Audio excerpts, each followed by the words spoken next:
حائط الصد العهداوي، ومن خلفه طبعا الحارس مهدي خليل. رح يلعب الكرة قوسية باتجاه الزاوية اليمنى، هل رح يسدد بقوة؟ رح يمدد لحد زملائه، رائع شتها جول!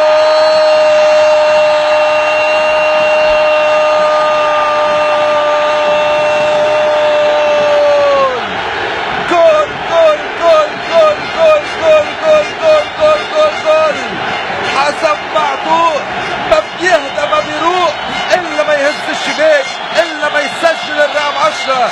مهدي خليل الحرة استسلم العشرة امام الركلة الحرة، استسلم تماما امام الكرة الرائعة جدا. الحرة فعلا كانت مرة، خليني اقول على مهدي خليل، لان ما قدر يعمل لها اي شيء. كان مثلنا بهالمباراة وبهاللقطة تحديدا بهالمباراة على الركلة الحرة الرائعة. قلت لكم الرقم 10 يرفع له العشرة والعلامة الكاملة للمعطوء، وهدف التعادل للنجمة. ضيع الصعبة او ضيع السهلة وسجل الصعبة.